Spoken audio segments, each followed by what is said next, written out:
তাই বললাম ভাই আমি সাকা চৌধুরীকে ভাবে আমাদের জানা নাই, মানে সালাউদ্দিন কাদের বলতেছে, আমি ওনাকে ভাবে জানা নাই। যাই হোক, চিনছি বিএনপির, বাকি উনার ফাঁসি চাওয়া বা উনি কি, আমি এগুলো কিছু জানি না। আগের দল ছিল ভিন্ন, এখন তারা তাদের কার্যক্রম হাসিলের জন্য দলের পরিচয় ভিন্ন করে আবার আমাদের ভিতরে ঢুকে তারা তাদের কার্যক্রম চালিয়ে যাবে। সুযোগ দেওয়া যাবে।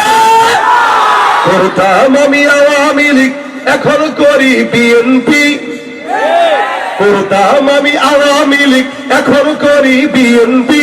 আগামীতে হতে পারি যদি একজন এমপি। ঠিক কিনা ধরে কোন মন্ত্রী হইলে বিদেশে ঘুরিব, উড়োজাহাজে চড়ি, 5 স্টারের রেস্টবিনে বলো কেমনে বাংলা করি। মন্ত্রী হইলে, এটা নিয়ত আর কি। এখানে কিছু মুনাফিক আছে যারা ওই দল থাকে ওই দলের সভাপতি হয়, আবার পরের দল আসলে পরের দলের সেক্রেটারি হয়। এদের হালত হইল মুদাব্দাবিনা বাইনা যালিক, লা ইলাহা ইল্লা ওয়া লা ইলাহা ইল্লা। দুই নৌকায় পাড়া দেওয়া অবশেষে পা ফাঁকা করে মারা যায়। ঠিক করে বলে কর।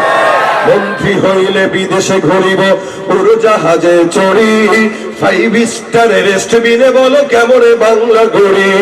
বাংলাদেশের মূর্খ জনতা বুঝিতে চায় না কিছু, দল বদলাই যাহাদের লাগে তাহারাই লাগে পিছু।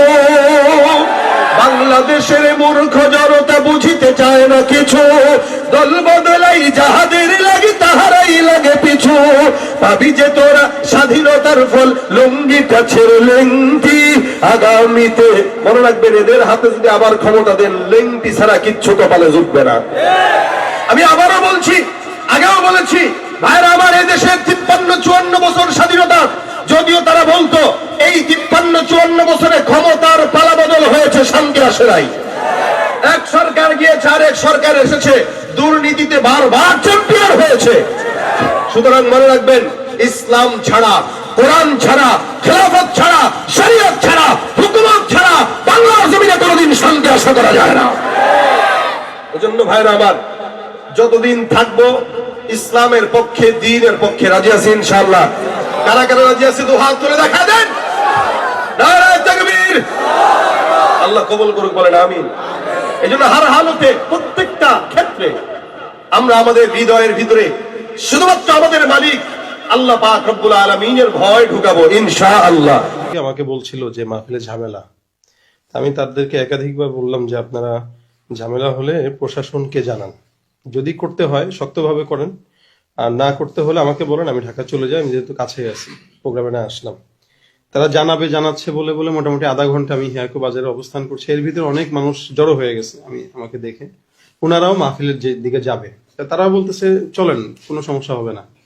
আমি শুধু তাদের অপেক্ষায় ছিলাম যে যদি সমস্যা হয় আমি চলে যাব। আমি যাওয়ার জন্যই তৈরি ছিলাম, গাড়ি এদিকেই আমার মুভ ছিল, ঢাকার দিকে। কিছু যুবক লাঠি আরো অনেক কিছু অস্ত্র নিয়ে দাঁড়ানো, তো ওরা গাড়িতে দরজা টোকা দিচ্ছে আমাকে বের হওয়ার জন্য, বের হন। তা আমি বের হলাম, বের হওয়ার পরে একজন গাড়িতে আঘাত দিবে, আমি বললাম ভাই কেউ গাড়িতে আঘাত দিয়েন না। ওপর দিকে আরেকজন বলতেছে পেট্রোল ঢাল, গাড়ি পুরা, এই বিভিন্ন বাজে বাজে কথা আর কি, গালিগালাজ। তো আমাকে বলতেছে আপনি হুন্ডায় ওঠেন, আমি বললাম গাড়িতেই যাই, হুন্ডা উঠে ঠান্ডা লাগবে, আপনার সাথে এখানে আমরা ভালো ব্যবহার করার জন্য আনিনি। পাশ থেকে অনেকেই যে কথাগুলো বলতেছে, তো আপনি সুন্দর মতো কথা শুনেন, আমরা আপনার গায়েও হাত দেবো না, অসম্মানীয় করবো না। আমাকে অসম্মানী না করলে আমার গাড়িতে আমাকে যেতে দেন, আপনারা আপনাদের হুন্ডায় যান। না, হুন্ডাতেই উঠতে হবে। তো আমার পাশে আমার ছোট ভাই ছিল, ও বারবার মানা করতেছিল হুন্ডায় উঠবে না। তো আমার পাশে ড্রাইভার আর দুইজন সফর সঙ্গী, দুজনকেই যথেষ্ট আঘাত তারা দিল, অনেক মারলো। এর ভিতরে তারা আমাকে সেভ করতে যায়, তারা মারটা খাইছে আর কি। তো তখন আমি বললাম ঠিক আছে, মারামারির দরকার নেই, হুন্ডায় উঠো। এর ভিতরে হুন্ডায় উঠলাম, আরেক জায়গায় এসে একটু ব্যাকে আসলো, এসে একটা জঙ্গলের রাস্তা দিয়ে নিয়ে গেল আর কি। তা আমি বললাম ভাই এদিকে কোথায়, আপনারা এমন জায়গায় বসেন যেখানে মানুষ আছে। কারণ আপনার কোনো টেনশন নেই, যান চলেন, কথা ওখানে হবে। কোথায়? আমাদের দোকান আছে, ব্যক্তিগত দোকান আছে। আচ্ছা, ব্যক্তিগত দোকানে আপনারা, এটা কোন জায়গাটায়? পেরেশানি নিয়েন না। আচ্ছা, আমি পেরেশানি নাই, কিন্তু আমার তো জানতে হবে কোথায় নিচ্ছেন আপনি। এই বলে বলে তারা একবার এইদিকে দাঁড়া, একবার ওদিকে দাঁড়া, অনেক দূরে নিয়ে গেল। এর ভিতরে মাঝখানে কয়েকটা জিনিস বললো যে আপনি এই দেলোয়ার হোসেন সাইদী সাহেবের ফাঁসি চাইছেন, সাকা চৌধুরীর ফাঁসি চাইছেন শাহবাগে যে। তাই বললাম ভাই আমি সাকা চৌধুরীকে ভাবে আমাদের জানা নাই, মানে সালাউদ্দিন কাদের বলতেছে, আমি ওনাকে ভাবে জানা নাই। যাই হোক, চিনছি বিএনপির, বাকি উনার ফাঁসি চাওয়া বা উনি কি, আমি এগুলো কিছু জানি না। বাকি সাইদী সাহেবের বিষয় যেটা বলতেছেন, এটা হলো আমি 13 সালে আমি যেখানে পড়ি আমাদের ওস্তাদরা সব ছাত্রদেরকে নিয়ে গেছে, আমরা তখন ছোট, পড়ালেখা করি। তো ওই অবস্থায় আমরা জানতামও না যে ওখানে কি হচ্ছে না হচ্ছে, আমাদের অজান্তেই ওখানে যাওয়া।